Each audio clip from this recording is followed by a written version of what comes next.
สบายดีและสวัสดีเด้อพ่อแม่พี่น้องฝั่งลาวฝั่งไทยและทั้งต่างประเทศสบายดียามเช้าเด้อมื้อนี้ก็เป็นมื้องามยามดีเนาะสุกๆกะเก็บดอกดาวเฮืองไปให้เอ้ยหมีพี่น้องพอดีดอกดาวเฮืองเฮากะกำลังบานเปื้อเลยมีอยู่ 2-3 ต้นนงน้อยปลูกไว้ดอกหลายดกเลยพอได้เก็บบูชาแต่ละวันศีลอยู่พี่น้อง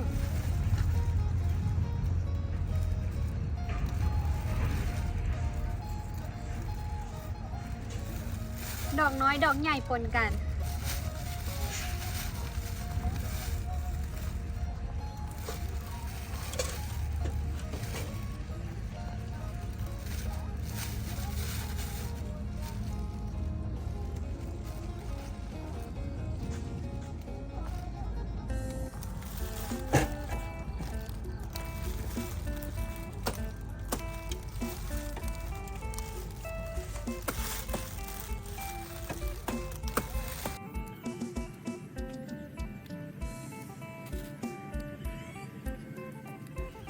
อยู่หน้าบ้านกามีดอกตัวน้อยๆนี่อีกพี่น้องดอกดาวเฮือง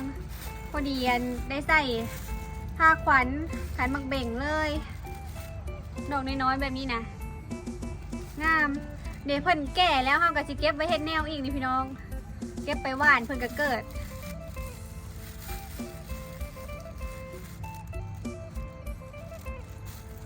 ได้ทั้งสีส้มและก็สีเหลืองเลยมื้อนี้งามแล้วไปประดับเนาะ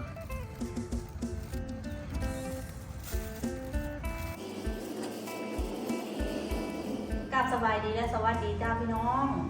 สบายดีมือนี้ก็คือจะเห็นพิธีขึ้นเพื่อนเลยมีเนาะพี่น้องพิธีน้อยๆจากที่ต่างโคมบ้านเฮาเนาะเอาการเก็บดอกไม้มาประดับผ้าขวัญนี่เลยในบ้านเพิ่นเฮ็ดให้นิดให้เนาะตั้งใจแสดงชุดบอลของไทยนี่นะเมื่อนี้ก็เป็นเมื่องามยามดีพี่น้องได้เริ่มขึ้นเงินใหม่แล้วเนาะขึ้นกาเตามีกาโบได้แจ้งพี่น้องล่วงหน้าเพราะว่ามันกระทันหันกระจาแบบว่า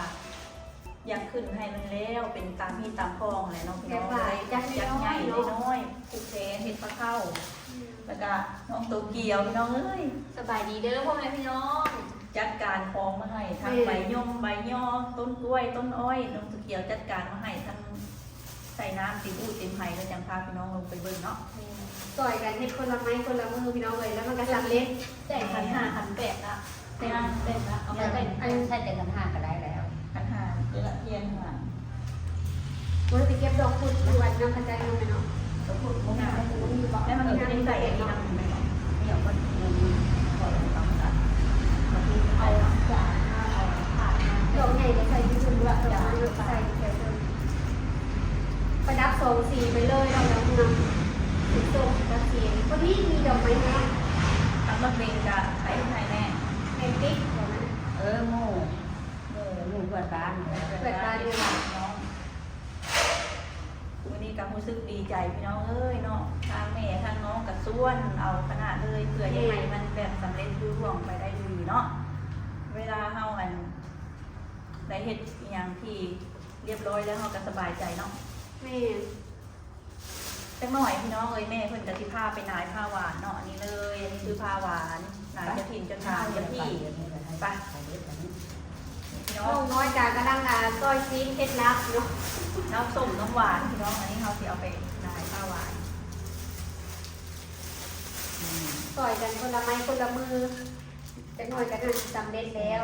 เอาให้น้ำซุปเน็ตจังหน่อยก่อนก็ได้เอาไปคูนก็ได้ไม่ได้เอาลงเขายังไม่ทำงานยมมาละจะไปทำเราใส่น้ำเงินมันจะไปคูนไปโยมที่ต่อเรือแต่นะคะแม่ประดับด้วยดอกสีเหลืองดอกน้อยนี่งามฝ่ายงามได้ดอกน้อยเหมาะได้แค่มาเป็นฝ่ายมงคลแม่กับเมื่อวานไว้อยู่เลยฝ่ายมงคลมีเพื่อนก็ได้ฝ่ายมงคลฝ่ายมงคลเดียวมากเดี๋ยวเขาเมื่อเขาเอาให้ใส่เกลือใส่มงคลต้องใส่แต่ที่เป็นมัดอันต้นกล้วยต้นอ้อยหรือว่าเอาสายอันสายกลางสายโตอะไรวะลายนี่คือเอามาจะทานขนมหมดแหละ ดอกไม้ อันนี้น้องโตเกียวแต่งขันหาให้นะแม่เอาตรงไม้มาใส่ จะมาฝันเลย เดี๋ยวจะหน่อยจะให้น้องตุ๊กกันแต่งข้าวฝันพี่น้องของห้องกระปุกแล้ว ขันจะได้เอามาเพิ่มให้หนึ่งตังขับก่อนคือใส่กระโดด ขันอันนี้มีอีกขันนึงเนาะ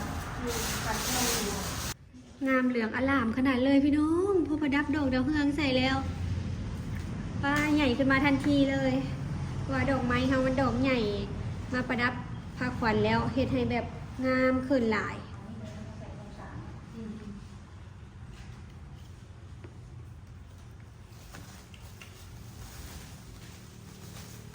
แม่ใส่บอเทียนเทียนสูงมันใส่ทันทีเกี่ยวดอกไม้ แนวมันจะใส่อะไร เทียนดอกไม้ตรงพ่อก็ดอกไม้ทำกันทุบก็ได้เทียนก็ได้ ดอกไม้คันโบพ่อเดี๋ยวเขาเก็บมาอีกแม่ยังอยู่เลย อันอ้าวคู่นึง เขาเสียเอาดอกน้อยมาให้ก็ได้ แล้วนี่บริษัทเอาไว้ก่อน ยัง โอ้ยเอาดอกคู่นึง เอาอันตัดมะเขือเดี๋ยวเราเอาไป ทุบ มัด ก็ได้ ใส่อันกับมัน ทุบทุบ ดอกคูณนะ คิดว่าหลายแล้วได้นี่ โอ้ยงามแล้วไรแล้วมันพอแล้วก็หนูจำได้ก็ได้ตัดอย่างนี้ก็ดี เด็กนี่เนาะอันนี้ยังอยู่ มันต้องเติมไปทำนี่ทำนี่ก็เต็มละไม่ได้ว่าหาเขาบดใส่ข้าวสารตักใส่ข้าวสารใส่ แล้วพี่น้องพาขวัญงามๆเหลืองอลามหูเมืองเหลืองแล้วบาดนี้คำคูณหมุนขึ้นเด้อบาดนี้เนาะใบเศร้าบาทไทยใบเศร้าพันลาวพี่น้องประดับพาขวัญตั้งใส่มีบ่ มะลมเนาะ มาวันนี้จะใส่ใส่ มาใส่มาเทียมมาใส่ ใส่ขึ้นมาอันนี้มันทั้งหมดต่าง อันทงมาแอปเปิ้ลนี่เด้นี่เราทุกเอามากล้วยมาแอปเปิ้ลมีมากล้วย ปกติกับข้าว เขาก็ตีเยอะ มาแอปเปิ้ลงามขนาดเลยแอปเปิ้ล ตัวนี้ ถวายไปก่อน ข้าวต้ม เอาแม่ทุกทุกผ้าผืนผ้าแม่ไปถวาย เอาทุก เอาเร็วละน้ำเอาเร็วนี่เครื่องดื่ ไล่ ม ไป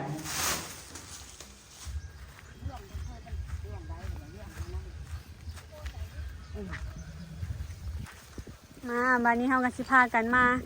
แต่งหนายเจ้าที่เจ้าฐานได้พี่น้องโอ้มาเป่านี่เนาะแหงมาไวเป่าพอดีใจข้ามมาได้แล้วพระเจ้าถมให้เนาะ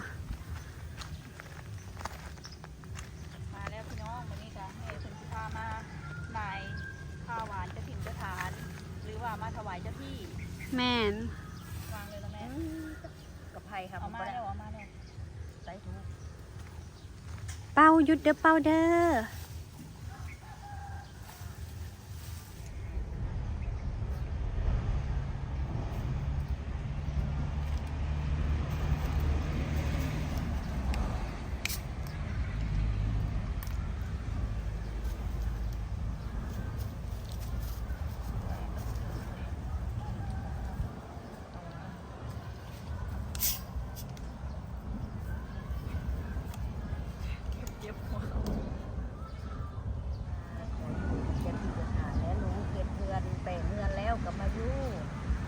จะทานให้จะเพียงทานให้สมรักษาคงทางฝั่งใดเด้อกดแนวใดก็ดีจะฟ้องแล้วเพื่อนออกไปทางนอกแล้วมองให้มาไกลมาทัดให้จะเจอที่จะทานมองจัดการหลับได้ให้ดีแทงตลอดปลอดภัยจ้ามันเงี้ยมันเงี้ยจะได้ไม่อยู่จ้าเป็นจะที่จะทานสมรักษาคงทางฝั่งใดเด้อจ้าจะทานมาสบายแล้วนี่ให้หับหู เพิ่นทับหูอีหลีเด้อค่ะแม่ หับหูแล้ว พอดีเจ้าเว้าลมพัดอู่มาเลย แล้วก็เจ้าเว้าสุดแล้วก็ลมหยุด ลมมัดแม่นไม่อลี ลมผ่านไปขนลุกแบบเลย ผ่าน สาธุเนาะ เปิดหักหูแล้ว เพิ่นทับหูแล้ว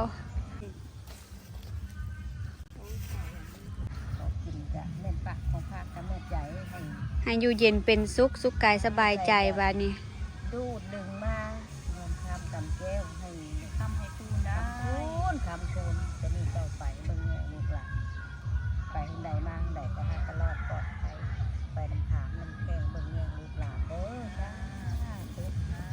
ขวัญมาแล้วพี่น้องต้มตั้งแต่เช้าๆตัวบักใหญ่ไปมีเอามาแต่ฝั่งไทยให้สาวซุปต้มเนาะใส่ผ้าขวัญเลย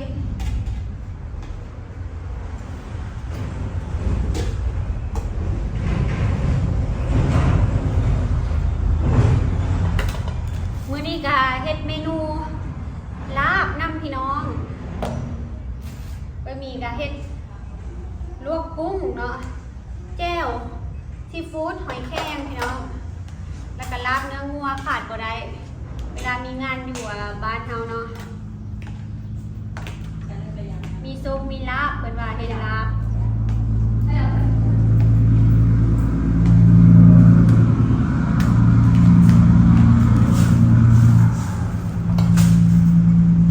ลาบซุปใส่2 จานเลยนี่อันนี้ก็ลาบคือกันพี่น้องเฮ็ดมา2 กล่องเดี๋ยวเอาพายขาดในคำนี้ก่อนอันนี้มาแล้ว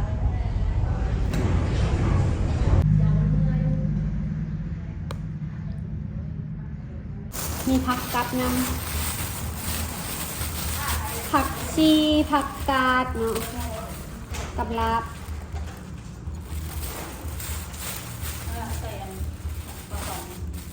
จ้าอยู่ที่แม่ทำงานเกินแล้วจะเป็นต่อไปค่ะ อยู่งานใหม่ที่เย็นเป็นซุปเนาะแม่เงินคำเงินคูณวันนี้พี่น้องให้แม่เพื่อนจุดแกนเรื่องนี้วันนี้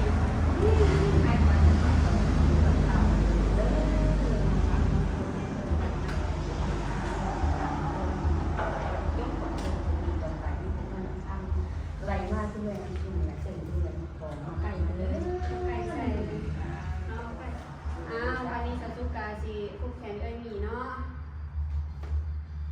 ให้ก้อนนี้ดีกว่าข้าวเด้อก่อนจะมาโฮมมื้อนี้ก็ขึ้นเงินใหม่ให้เอ้ยหมีอยู่ดีมีแห้งอยู่มันคนยืนเด้ออยู่เย็นเป็นสุขกายสบายใจ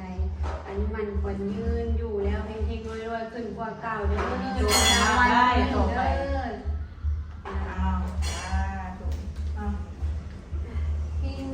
บินให้กดนี้ให้กดนี้เขาเด้อให้ขอให้ทำให้ชื่อให้รับให้ด้วยเด้อกินบ่บุกบ่ลงทางจับมีแต่เงินแต่คำบาทนี่จะโตมาลำด้วยมีแต่ห่างมีแต่มีบัดเนาะลุงน้อยบัดนี้พวกนี้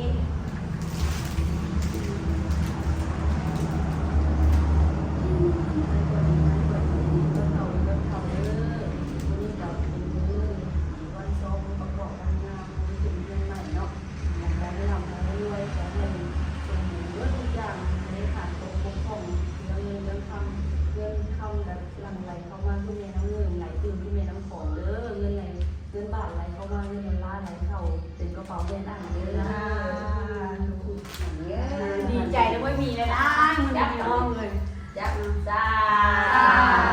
แล้วบัตร แล้วซาถูกแล้วพี่น้องสาธุพิธีบ้านเฮาเนาะภูเก็ตแล้วก็ซาถูกอะไรพี่น้องอันนี้ก็เป็นพิธีน้อยๆเฮ็ดแต่ครอบครัวเฮาพี่น้องพิธีแบบเรียบง่ายเนาะตามเรียนตามคองแล้วสบายใจเนาะพี่น้อง สบายใจพี่น้องแล้วก็มุนจึงขนลุกไปหลายรอบ สบายใจแล้ว น้องมัน ลาบ ก็ อื่น ข มา อ ทุก ให้ วัน เป็น เล โช ย คลาภเด้อวันนี้เนาะจงมาลำด้วยพี่น้องวันนี้จ้า หลังจากเฮาผูกแขนแล้วเฮาก็พากันกินข้าวกินน้ำแล้วพี่น้อง แม่ แล้วก็โตด้วยของหวานแซ่บขนาดนี้เฮ็ดหวานน้ำต้น กินน้ำสำราญขนาดนี้แล้วก็มันแก้วมันแตงข้าวโพดตรง เหลืออีกเนาะอยู่ได้กินกันอะไรอุดมสมบูรณ์ขนาดเลยพี่น้อง เหลืออยู่เหลือกินเด้อ ไก่กวนก็พากันเอามาถึงแล้วพี่ พี่ น้ น้ อ อง งคนที่ว่าทำไมไม่บอกเลยเนาะก็คือสามีนะบ่สบายพี่น้องบ่สบายกันทันหันก็เลยว่าโอ้อันหมอดูเพิ่นว่าให้เฮ็ดแบบนี้ให้แล้วเด้อหมอนะพี่น้องเลยมาเล่นเฮ็ดให้มันแล้วทีเดียวเลย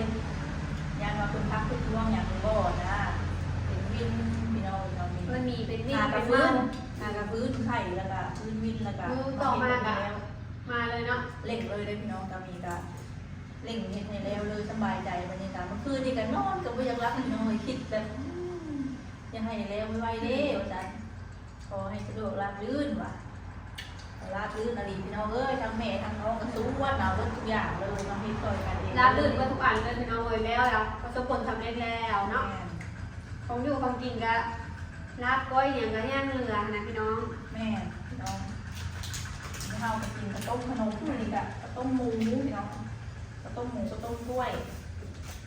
ของหวานแล้วก็มื้ออื่นเช้าสามีจะสิไปแต่งผ้าเข้าถวาย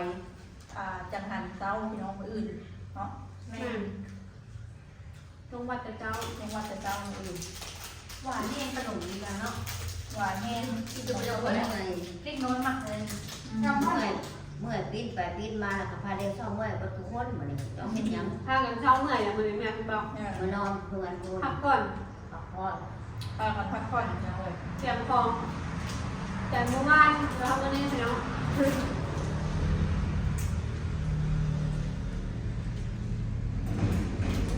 แซ่บแซ่บเดือดแล้วเดือดมากแซ่บแซ่บพี่น้อง อิ่มแห้งจังเลยอันนี้เราก็เป็นที่มีกล่องเดียวได้พักผ่อนกล่องเดียวแล้วเราทำ ชีสบ้านเฮาใส่เหล้าใส่เบียร์ใส่น้ำส้มน้ำหวานเนาะคือว่าดีใจหลายพี่น้องมื้อนี้ดีใจแล้วก็มีหลายๆเนาะแล้ววิธีเคยเงินน้อยๆตามที่ตามโครงบ้านเฮา แม่สำเร็จแล้วเนาะ บ้านนี้การให้พบเจอสิ่งดีๆเนาะ จ้าถูกต่อ เงิน ไป ทองไหลมาเทมา จ้า อยู่เย็นเป็นสุขสุขกายสบายใจ อยู่แล้วคำคูณยิ่งขึ้นไปเด้อบ้านเนาะมีเนาะ มีแต่คำมีแต่พูดมีแต่ทางมีแต่มีเด้อบัดนี้มีเนาะขึ้นอยู่เมืองใหม่แล้วบัดนี้พี่น้องดูคนอยู่เบิร์ดทุกอย่างเนาะ ไม่มีเหลือกินเหลือใจกินยาอบยกยาลบเลยเครื่องครัวครบสุดพี่น้องเลยข้าวน้ำสร้างป่าสวดจุดพูนเนาะข้าวเปลือกข้าวสารคักๆพี่น้องเอ้ยมีเพื่อนมาสมตั้งใจแล้วเพื่อนมาในจัดเรียบร้อยอ่ะ จันเรียบร้อยสบายใจแล้วพี่น้องเลยวันนี้ แม่นขอขอบคุณพ่อแม่พี่น้องที่ว่าสุขุสุขคนเนาะ แม่ ที่ให้กำลังใจเอ้ยมีตั้งแต่การเจอปัญหาตั้งแต่เฮ็ดบ้านเฮ็ดเงินเป็นวันตอนนี้พี่น้องเลยก็มีการถึงว่าจิตใจดีขึ้นมาหลายเติบแล้วเนาะสำหรับคลิปนี้ฝากเป็นกำลังใจกดไลค์กดแชร์แล้วก็ฝากโฆษณาเด้อพ่อแม่พี่น้องเรามีกำลังใจในคลิปต่อไปส